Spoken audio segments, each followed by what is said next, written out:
Dear friends, Manish की बात में आप सबों का एक बार फिर स्वागत है।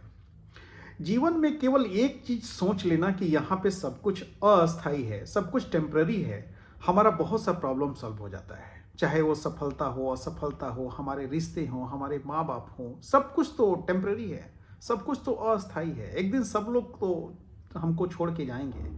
हमारे माँ बाप भी एक दिन हमें छोड़ के चले जाएंगे, हमारे बच्चे भी एक दिन हमको छोड़ के चले जाएंगे। हमारा जो दर्द है वो भी बहुत टेम्पररी है, वो कभी ना कभी ख़त्म होगा और हम फिर खुशियाँ मनाएंगे। हमारी सफलता भी टेम्पररी है, हम कितना भी सफल हो जाएं लेकिन उसकी खुशियाँ कितना दिन मना पाते हैं, फिर हम दूसरे कामों में लग जाते हैं। तो बस मेरा कहना है कि अगर ये चीज़ हमें समझ में आ गई ना कि यहाँ कुछ भी अस्थाई नहीं है, सब कुछ अस्थाई है, तो आपके रहने का, आपके सोचने का, आपके व्यवहार करने का तरीका ही बदल जाएगा।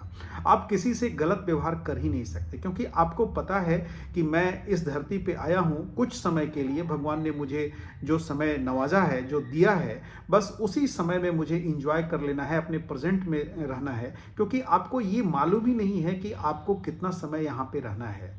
आप एक यात्री की तरह यहाँ आए हैं और आप अपने यात्रा को आपको एंजॉय करना है। चाहे वो उस यात्रा में आपको तनाव मिले, आपको सफलता मिले, असफलता मिले, हर पल को आपको एंजॉय करना है, क्योंकि आपके हाथ में कुछ भी नहीं है। अगर आप सफल होते हैं तो मान लीजिए कि उस सफलता में प्रभु की कृपा बहुत बड़ी है।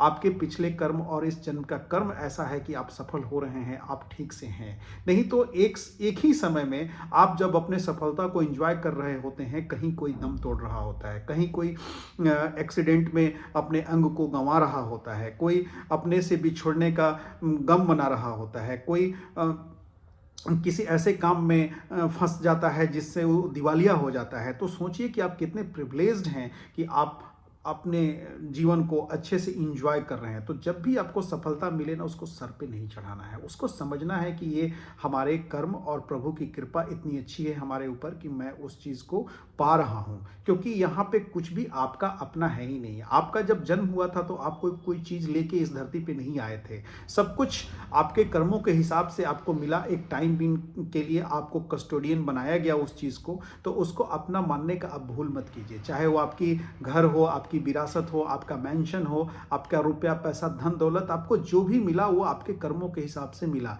तो उस चीज़ को अपना मान के नहीं चलना है कि उसमें से हमको किसी को कुछ देना नहीं है, किसी को हेल्प नहीं करना है। आप जितना उस चीज़ को लोगों के लिए और अपने खुशी के लिए आप कर सकते हैं, उसको करना चाहिए, इंजॉय करना चाहिए उस पल को।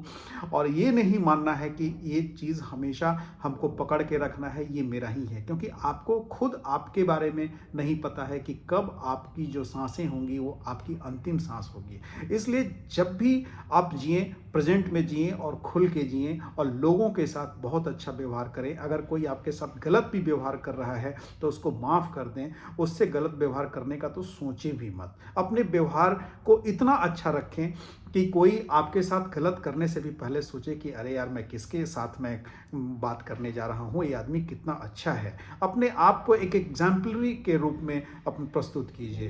क्योंकि आप जब ये समझेंगे ना कि मेरा यहाँ कुछ नहीं है, मैं एक टाइम बीइंग के लिए यहाँ पे हूँ, तब आप इस बिहेवियर को प्रस्तुत कर पाएंगे। नहीं तो ज़्यादा लोग गलती कहाँ करते हैं ना, वो समझते हैं कि ये सब कुछ मेरा है, ये मैं तो यहाँ पे जन्मों जन्म के लिए आया हूँ।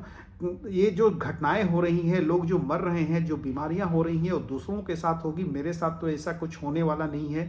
मैं धन भी कमाऊं, लोग इस तरह से कमाते हैं जैसे लगता है कि उनको यहाँ बरसों बरस जीना है, लेकिन उनको पता नहीं है कि जिस चीज़ों के लिए वो अपना ब्लड प्रेशर बढ़ा रहे हैं, जिसके लिए इतना तनाव ले रहे हैं, जिसके लिए वो सुबह से शाम करके मेहनत कर रहे हैं, वो चीज़ उनके साथ कितनी देर तक रहेगी उनको खुद पता नहीं है। तो इस सब चीज़ों को मैं इसलिए कह रहा हूँ कि कई लोग इस चूहे दौड़ में, रैट रेस में इस तरह से लगे हुए हैं कि अपनी खुशी को, अपने परिवार को, अपने इंजॉयमेंट को एकदम से भूल जाते हैं। वो लगातार सुबह से शाम उनकी कैसे हो रही है, किस तरीके से बीत रही है, लोगों को परेशान कर रहे हैं, अपने परेशान हो रहे हैं। मतलब उनके मन में कहीं से चैन और इंजॉयमेंट का कहीं जगह ही नहीं रहता। आजकल मैक्सिमम लोग पे चेक टू पे चेक जीते हैं, आमदनी से ज़्यादा खर्च करते हैं, उनको पता नहीं लगता है कि मतलब हम अपने लिए क्या कर रहे हैं, नहीं कर रहे हैं, उनका डायरेक्शन क्लियर नहीं है। तो जब हम इन सब चीज़ों को सोचेंगे ना कि यहाँ पे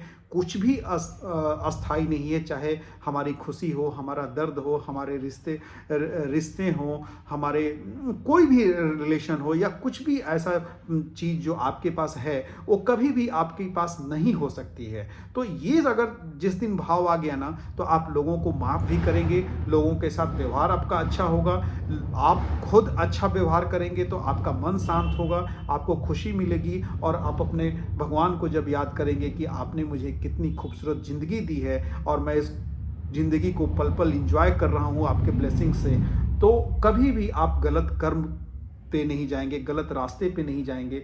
लोगों को धन्यवाद कहेंगे, लोगों के लिए ग्रेटफुल रहेंगे, जो लोग भी आपको हेल्प करते हैं, जो लोग आपके सफलता के जर्नी में आपको मदद करते हैं, उनके लिए ग्रेटफुल रहेंगे। तो मेरा यही कहना है कि कभी भी किसी चीज़ के लिए आपको इतना टेंशन नहीं लेना है, क्योंकि कुछ भी यहाँ पे अस्थाई नहीं है, चाहे वो कितना बड़ा टेंशन हो, कितनी बड़ी असफलता हो, चाहे कितनी बड़ी सफलता हो, कोई भी चीज़ हो, यहाँ कुछ भी अस्थाई नहीं है, सब कुछ अस्थाई है। तो अगर कुछ आपके जीवन में कितना भी बड़ा प्रॉब्लम आता है तो ये सोच के चलिए कि ये भी समय निकल जाएगा, और कितनी बड़ी अगर खुशी मिलती है तो उस चीज़ को, पल को एंजॉय कीजिए और प्रभु से मनाइए कि प्रभु मैंने कितने अच्छे काम किए हैं, जो मुझे आपने ये मौका दिया है, इस चीज़ को फील करने का मौका दिया है, जो मैं अभी देख पा रहा हूँ, जो महसूस कर पा रहा हूँ, कितनी अच्छी फैमिली मिली है। हर चीज़ के लिए ग्रेटफुल रहिए, क्योंकि आपको कुछ पता नहीं है कि आपके जीवन में अगले पल क्या है, कौन आपके साथ है, कौन आपके साथ नहीं है।